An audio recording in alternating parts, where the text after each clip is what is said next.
This demo is actually related with the activities of the Autonomous Interactive System and Machine Intelligence Group. What we're actually doing is that we are testing various AI solutions for navigation, perception, and cooperative extended perception and cooperative control that can be adopted to connected and autonomous vehicle. Those solutions are actually deployed in different edge devices that you will later see in the presentations that will follow, and are tested on an autonomous driving simulator that is called Carla, that was developed from the Computer Vision Center in University of Barcelona. Christos Anarostopoulos is one of the members of the group that is related with the simulation activities, and will initially provide a brief overview of the simulator that we have developed based on Carla, as I mentioned before. Nikos Piperigos is another PhD candidate that is working closely on the extended perception solution and on the different deep learning based solutions for perception and localization, and will give a brief overview of what we are doing towards developing multimodal odometers. And at the end, I will shortly describe our developments that are related with the cooperative localization and extended perception studies. The simulation framework is it's comprised of two main parts. It's the part of the simulators, which is a stack of 3 simulators, and the part of the robot operating system, also known as ROS. First, we have to make a comment that we have used mainly open source solutions concerning the software, something which is aligned with our academic and research interests. Concerning the simulators stack, we have chosen 3 simulators. Our base simulator is Carla, which is responsible for the rendering and the generation of physics events. And also we use Sumo, which is a traffic simulator for implementing traffic scenarios. And finally, we use Omnet, and to be more precise, we use Artery, which is a library of veins, and implements V2X communications.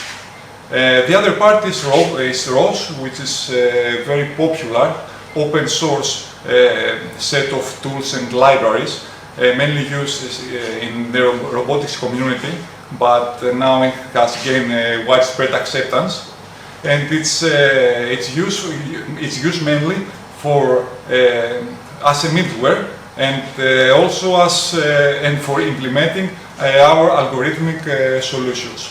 So in this ROS ecosystem, we have nodes. In each node, it's implement an algorithm either in Python or in C++, and they implement a publish-subscribe schema. So each node can subscribe to a topic or to one or more topics, and publishes data to other topics. Moreover, the Carla-ROS bridge is something like an intermediate between the Carla and the ROS ecosystem, and it's used for the bi-directional exchange of messages between Carla and ROS. Finally, in our demos, we haven't used the V2X part of the simulation, but it's something that can be extended and used in our future simulations.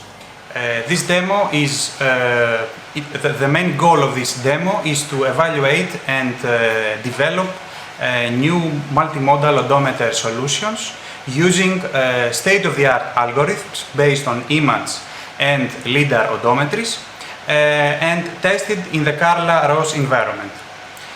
In our case, we have tested 2 state-of-the-art algorithms based on image and LiDAR processing, and we have extended it by combining the landmarks and the pose from the 2 solutions within the proposed graph Laplacian estimation scheme. The focus of this demo is to highlight the benefits of each one of the methods, both in, let's say, normal driving conditions, but but also in more harsh, like rain at night. So, to begin with, I have launched already Carla, so we save time. As you can see, this is the environment of Carla.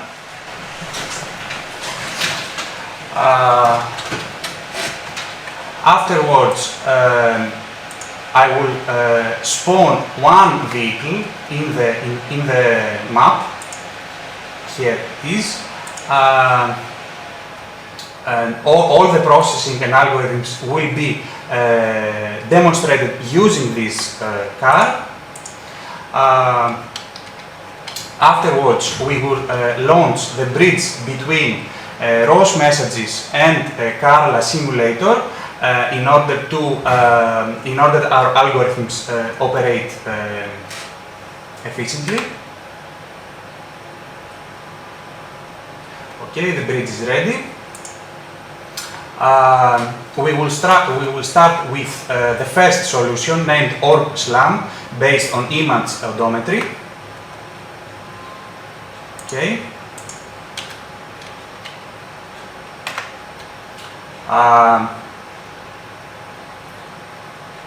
We have also the second solution running in the second PC based on LiDAR point cloud processing, as you can see in the RVs.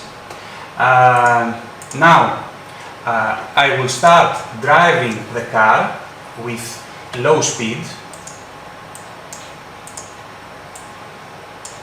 Now the two original algorithms are already running. I will start driving with my car, and then we will launch the proposed scheme. As you can see,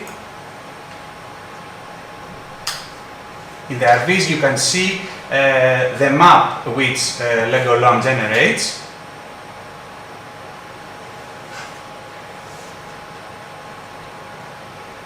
Now we have the two CDFs where you can see the three methods, OrbSlam, LEGO and the proposed fusion scheme. CDF is a statistical measure which actually measures the probability of the error to be lower than a threshold.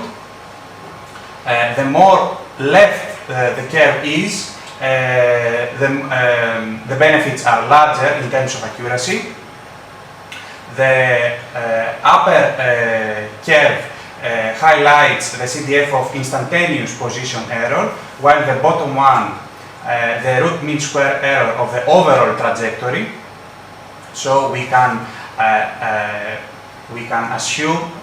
see that from the bottom figure that our approach is more efficient in terms of the overall trajectory evaluation. The CDFs are updated every 200 callbacks.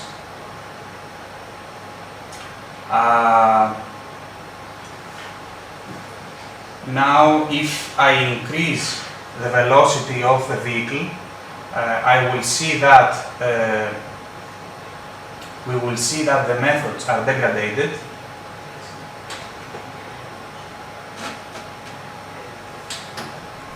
So the OrbSlam at this moment is actually off the evaluation. And so this is the first scenario where we are driving in normal conditions. We will repeat the same scenario, but in more harsh weather conditions. So I will stop the two algorithms.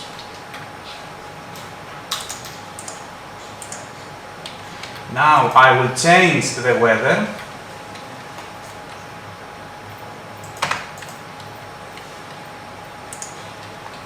You can see now the weather is changed. So I run again my algorithms.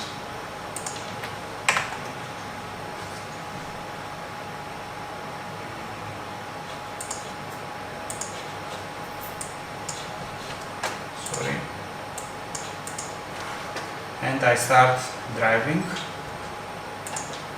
at low speed.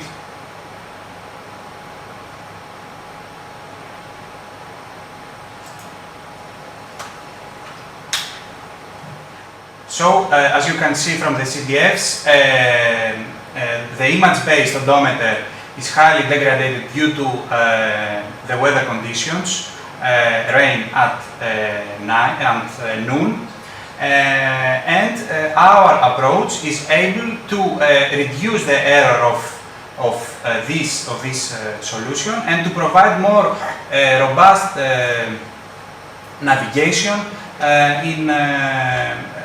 in more challenging weather conditions. As I drive, the image-based is increasing, the error of the image-based solution is increasing, and our solution is able to reduce the error. Okay, now we are going to describe the solutions that we have developed towards achieving extended perception in various scenarios where many vehicles are able to exchange messages between each other. We have already launched our Carla simulator following the same procedure that was previously described by our colleague Nikos. Here you can see the Ego vehicle moving. This vehicle is equipped with a GPS sensor, with a camera and the LiDAR sensor.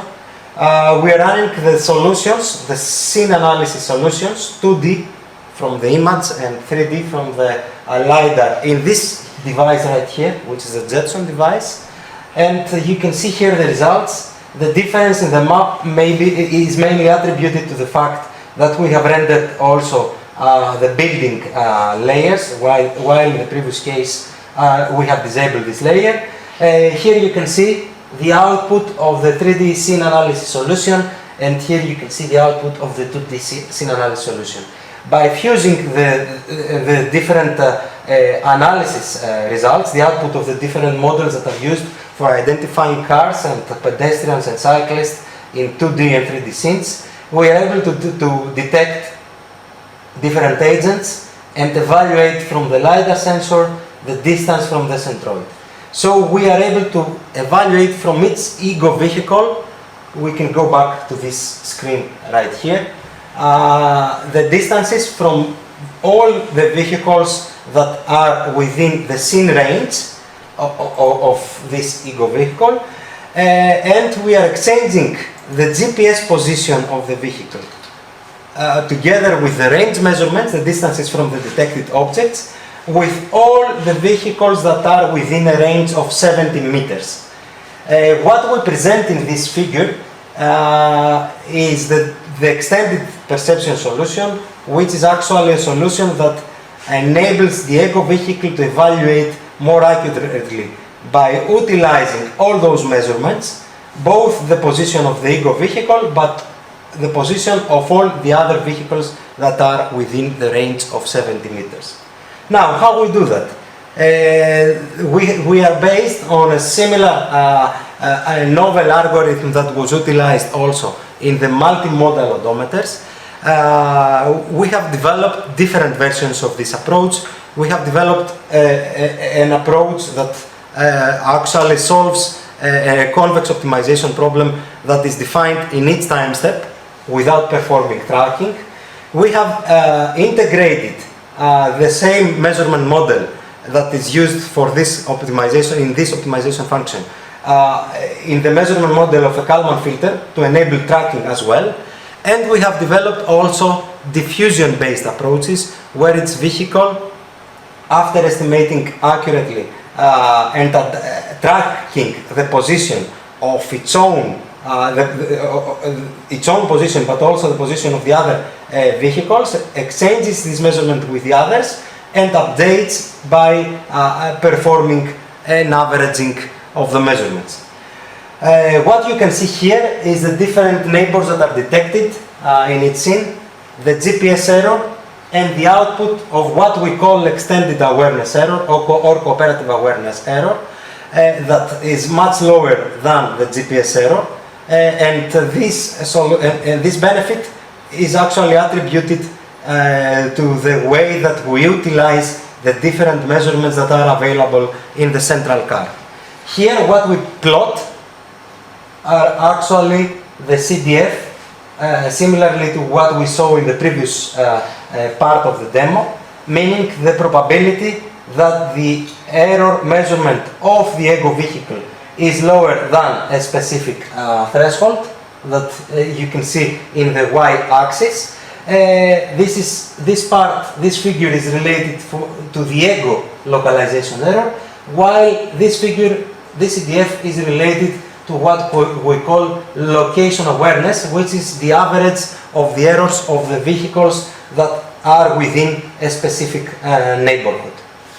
The red line that you can see right here is the CDF of the GPS error. The purple, this color here corresponds to the CDF of the error when we ignore tracking, and this color here is when we take tracking into account by actually deploying a novel graph Laplacian Kalman filter. This one is the solution that outperforms the other two, while the one in the middle, depending on the number of neighbors, either converges to the GPS error where the number of neighbors are very small, while as the number of neighbors increases, moves very closely to the tracking curve, to the one that is achieved from the graph Laplacian Kalman filter.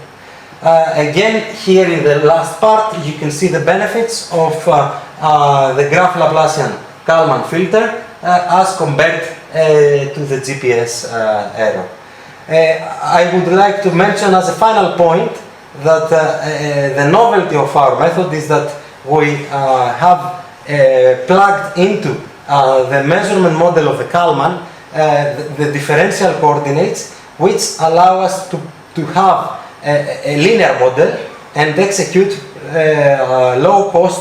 efficiently low-cost linear Kalman filters that even outperform, as you can see in our latest publication, studies where the extended Kalman filter on a traditional measurement model actually is applied.